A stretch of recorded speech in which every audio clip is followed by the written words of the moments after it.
Sarah clutched a lottery ticket worth $50 million as strange sounds drifted from her husband's office.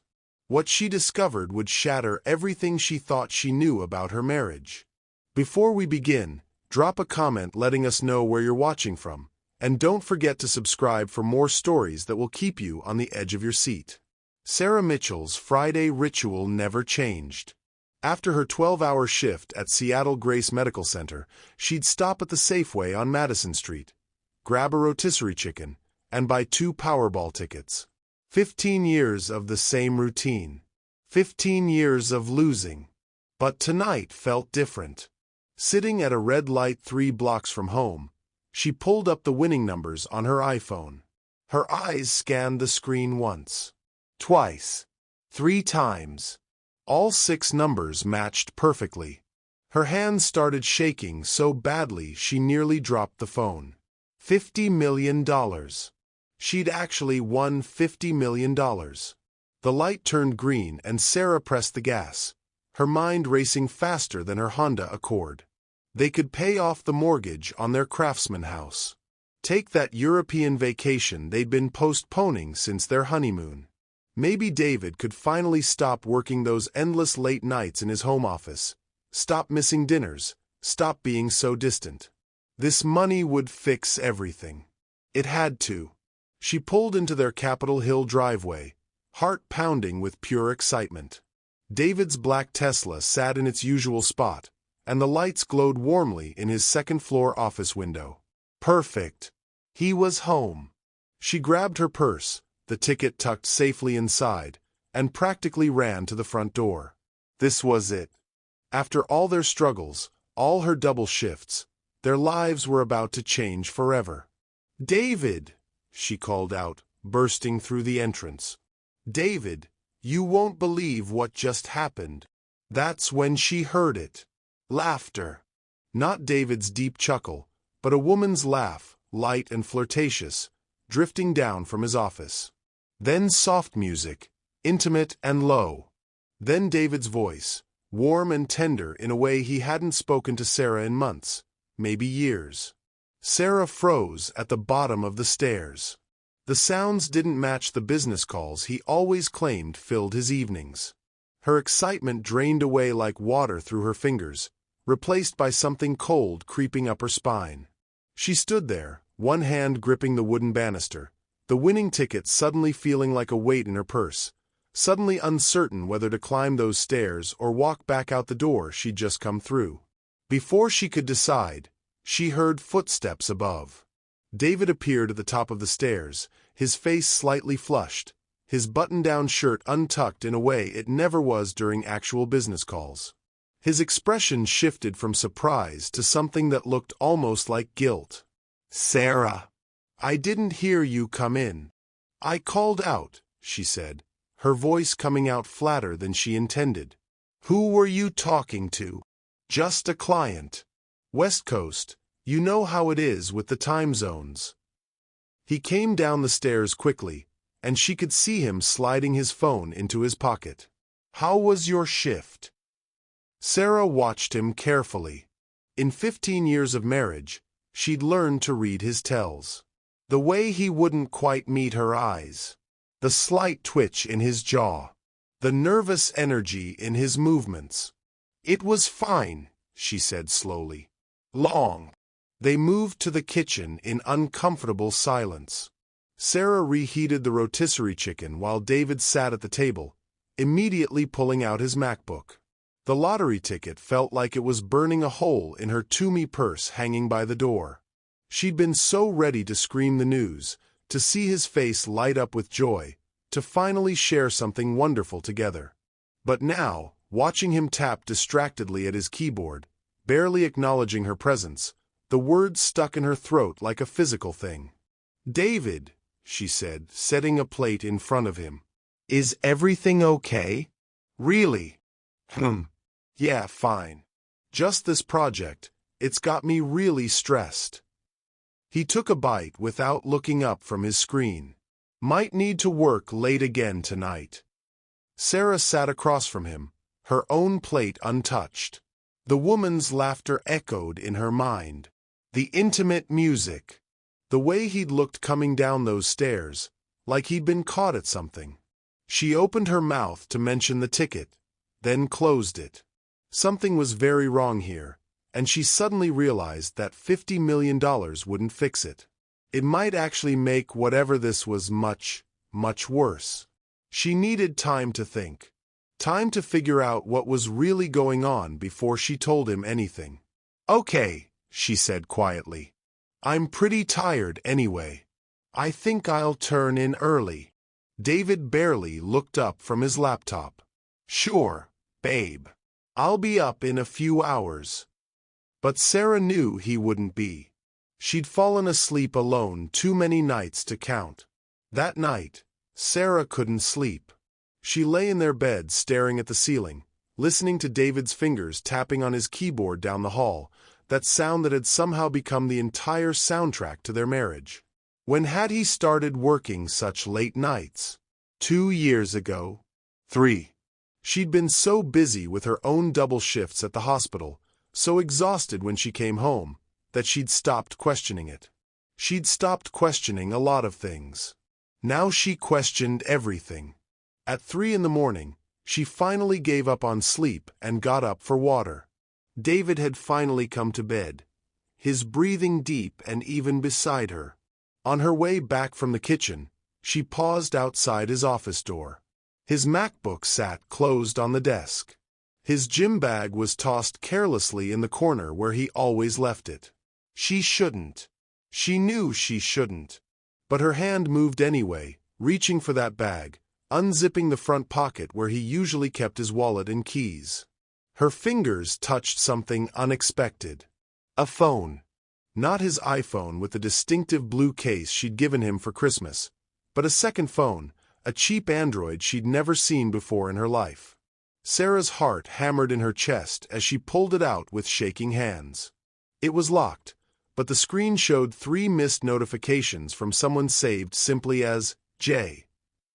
She stood there in the dark office, holding this secret phone, and felt her entire world tilting on its axis. She put it back exactly as she'd found it, her hands trembling. This wasn't stress from work. This wasn't late-night client calls. This was something else entirely, something she'd been too trusting or too tired or too naive to see. Back in bed, she stared at the ceiling as David slept peacefully beside her, completely unaware. Receipts she'd found in his pockets over the years flashed through her mind like a slideshow. That expensive dinner at Canlis she'd assumed was a business meeting. The charge from a boutique hotel in Portland during what he'd said was a conference. The credit card statement with a purchase from Tiffany & Company that she'd never received, that he'd said was for a client's wife. How long had this been going on? And more importantly, what was she going to do about it? The lottery ticket sat in her purse downstairs, a secret matching his secret. But hers could wait. His couldn't. Not anymore. As dawn broke over Seattle, painting their bedroom in shades of gray and pink, Sarah made a decision. She wouldn't confront him. Not yet. Not until she knew exactly what she was dealing with, the full scope of whatever this was. She'd spent 15 years being the trusting wife, the understanding partner who never questioned, who always gave him the benefit of the doubt. That version of Sarah ended last night. But she'd be smart about this. Strategic. Careful. She didn't build a nursing career by being impulsive, and she wouldn't handle this situation by being impulsive either. The next morning, Sarah called her best friend Maya. They met at the Starbucks near the hospital during Sarah's lunch break, tucked into a corner booth where they could talk privately. Sarah laid out everything she'd found. The sounds from the office. The second phone. The years of small inconsistencies she'd ignored, all suddenly adding up to something she couldn't ignore anymore. "I need to know," Sarah said, stirring her untouched coffee in endless circles. "Before I do anything, before I say anything, I need to know the truth. All of it." Maya reached across the table and grabbed her hand. "Then hire someone. A private investigator. I know you don't want to. I know it feels invasive and wrong, but Sarah, you need facts, not suspicions. You need to know what you're really dealing with. That feels so. Sarah trailed off, unable to finish the sentence. Smart. Maya finished for her. Professional. Necessary. Because it is all those things. Look, you've got a good job, you've built a life, and now you've got this lottery situation. You need to protect yourself. You need to know the truth before you make any decisions. Sarah nodded slowly, feeling the weight of it settling on her shoulders. The lottery ticket was still in her hospital locker now, safer than anywhere at home. You're right. I just never thought I'd be that wife, you know? The one who hires a PI to follow her husband. You're not that wife, Maya said firmly, squeezing her hand. You're a smart woman protecting herself and her future. There's a huge difference. That afternoon, Sarah contacted a private investigator Maya had recommended, a woman named Catherine who specialized in infidelity cases. A week of surveillance, Catherine told her. That's all it would usually take to know the truth, one way or another. So Sarah agreed, signed the contract, paid the retainer, and then went home to make dinner and ask David about his day and pretend that everything was completely normal. It was the hardest performance of her life, but she'd learned from years of nursing that sometimes you had to stay calm in a crisis, had to keep your face neutral even when your heart was breaking. This was just another kind of emergency, and she'd handle it the same way she handled everything else. 7 days felt like 7 years, but finally, Sarah sat in her car outside the hospital, hands shaking as she opened the email Catherine had sent. The subject line read simply, "Findings Mitchell Case." Her finger hovered over the attachment for a long moment before she finally clicked. Photos. Dozens and dozens of photos. David leaving their house at odd hours. David meeting a woman at a restaurant in Bellevue, leaning close across the table. David kissing that same woman outside a condo building. David with his arm around her waist, laughing in a way Sarah hadn't seen him laugh in years, looking at this stranger the way he used to look at Sarah. The next attachment made her stomach turn. Financial records Catherine had somehow obtained.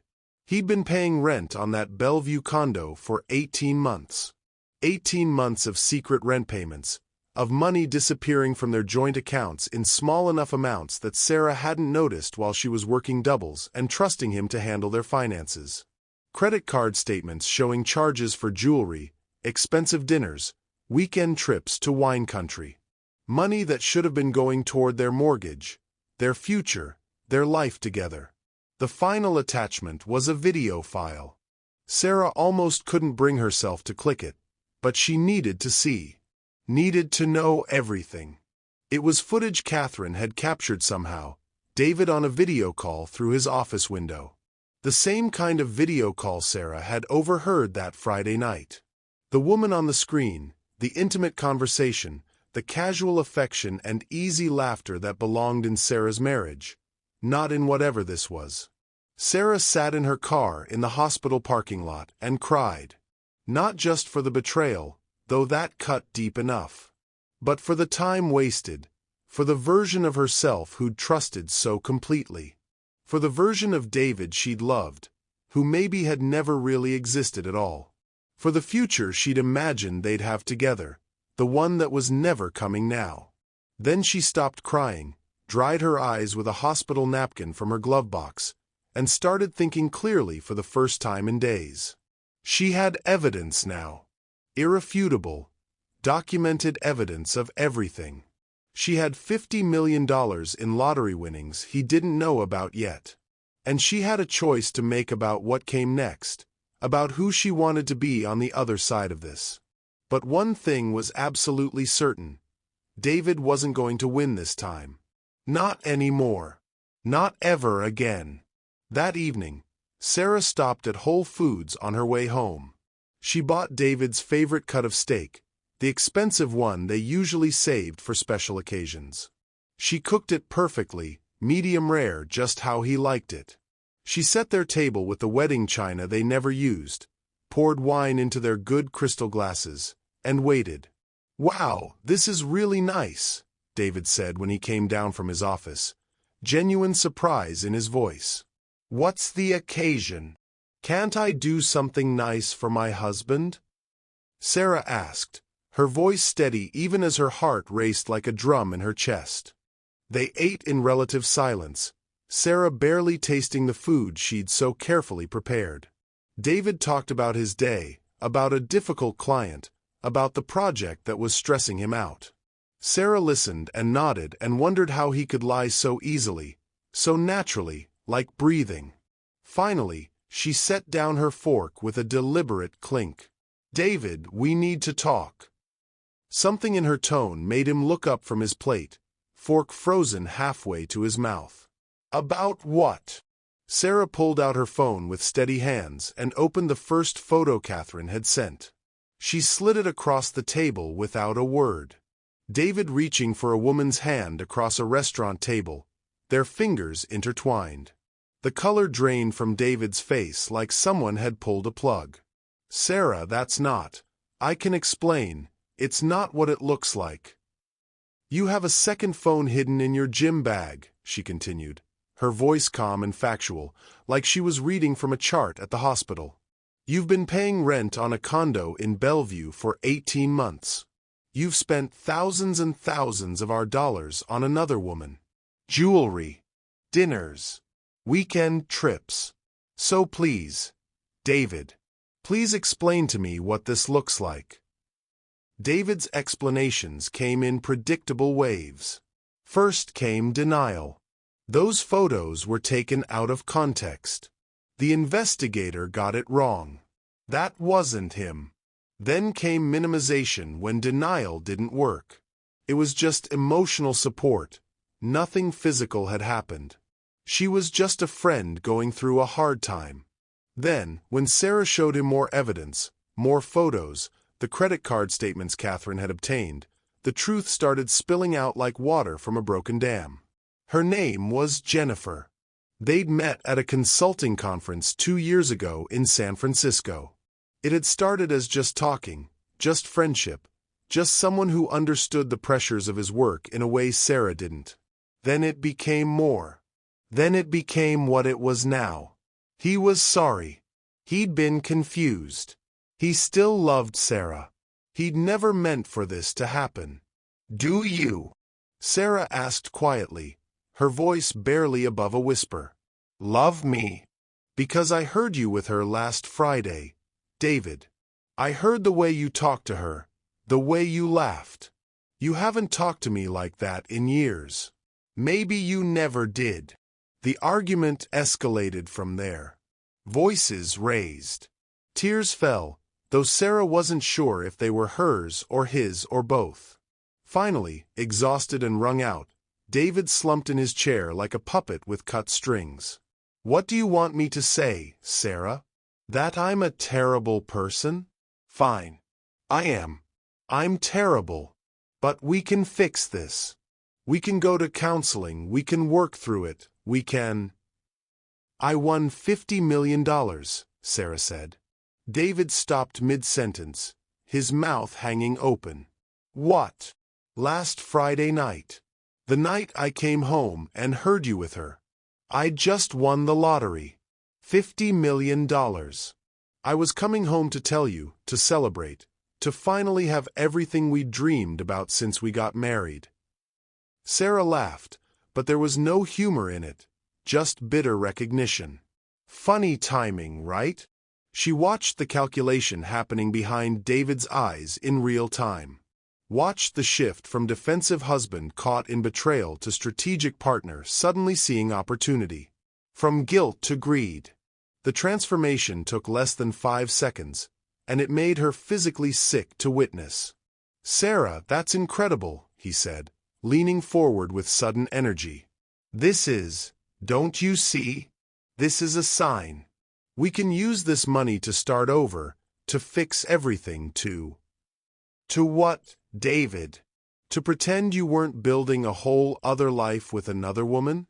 To forget about Jennifer and the condo and the 18 months of lies. Sarah stood up from the table, needing distance. I see exactly what you're doing right now. I see what that money means to you. And it's not about us. It's not about our marriage. It's about what you could get out of it. Over the next week, David tried everything in his arsenal. Tearful apologies. Grand promises. He ended things with Jennifer, he said, showed Sarah the text messages to prove it. He'd do whatever it took to fix their marriage. Counseling. Therapy. Anything. But Sarah had already made an appointment with a divorce attorney, and what she learned there changed everything yet again. Washington is a community property state. The attorney, a sharp woman named Patricia, explained in her downtown office. Anything acquired during the marriage gets split 50-50 in a divorce.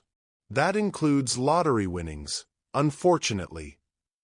Even if I haven't claimed the ticket yet? Sarah asked, hope flickering. When did you purchase it? Last Friday. While we were still married. Patricia nodded, her expression sympathetic but professional. Then technically, yes, he would have a legal claim to half. However, there are strategies we can employ here, especially given the documented infidelity and the financial misconduct. The separate property he spent on his affair, for instance, could be considered dissipation of marital assets. We can argue for a larger share based on that. But I'll be completely honest with you, Mrs. Mitchell. This will get complicated. And it will get expensive.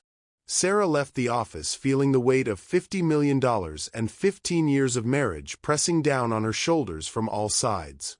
She had choices to make. Hard ones. Choices that would define the rest of her life. But for the first time in a long time, despite the pain and the complications and the legal battles ahead, she felt absolutely clear about what she needed to do. That night, she told David she wanted a divorce. Not in anger this time, not in tears, but with quiet, absolute certainty. He fought it at first, argued and pleaded and bargained. Then he tried to negotiate terms, tried to talk about the money, about what was fair. Finally, when he realized she wouldn't be moved, he asked the question she'd been waiting for. What about the lottery money? We'll let the lawyers figure that out, Sarah said calmly. But David, I'm claiming that ticket. I'm building the life I should have had all along. With or without half of that money, with or without you, I'm done living like this. I'm done being the wife who doesn't question, who doesn't see, who works doubles while you build a second life. That version of me doesn't exist anymore. 6 months later, Sarah stood in the Washington State Lottery office in Olympia, dressed in her best suit, finally claiming her prize. The legal battle with David was still ongoing, complicated and ugly and expensive exactly like Patricia had warned. But she'd won the first major round. Her attorney had successfully argued for a larger share based on David's financial misconduct and the dissipation of marital assets. It wasn't over, not by a long shot.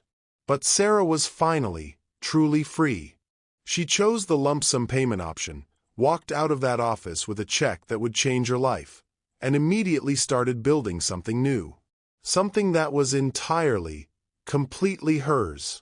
A charitable foundation focused on helping women going through divorce, women who didn't have $50 million to fight with but deserved justice anyway. A new house in a neighborhood she'd always loved. A life built on truth instead of carefully maintained illusions. On a bright September morning 6 months after claiming her prize, Sarah was having coffee at the Starbucks near her new place when Maya slid into the seat across from her, grinning from ear to ear.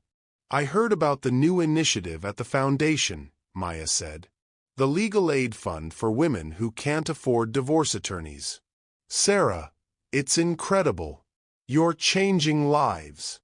It feels right, Sarah said, and meant it down to her bones. That ticket showed me the truth when I desperately needed to see it. Maybe it can help other women see their truth too. Find their courage. Build their own new beginning. As they talked and laughed and planned, Sarah's phone buzzed on the table. A text from an unknown number. She opened it, curious, and felt a small smile tug at her lips. It was from Marcus, one of the attorneys who'd helped her through the divorce proceedings. Not about the case this time. Not about legal strategy or court dates. Just a simple message asking if she'd like to have dinner sometime. No pressure. Just, if she was interested. Sarah looked out the window at the Seattle skyline, at the life she'd built from the ashes of her marriage, at the future stretching out before her full of possibility and second chances. She looked at Maya, who was watching her with knowing eyes and an encouraging smile. And then she looked back at her phone and started typing a response. Why not? After everything she'd been through, everything she'd survived and overcome, she'd learned that the biggest win wasn't $50 million. The real prize was finding the courage to bet on herself, to trust her instincts, to build a life based on truth instead of comfortable lies. And maybe, just maybe, to open her heart to new possibilities when they presented themselves. The future was uncertain, but for the first time in 15 years, it was entirely hers to write. If you enjoyed Sarah's story of courage, truth, and new beginnings, make sure to subscribe to Choice Story for more compelling tales that will keep you hooked until the very end. Hit that subscribe button and join our community of story lovers who believe everyone deserves their own happy ending.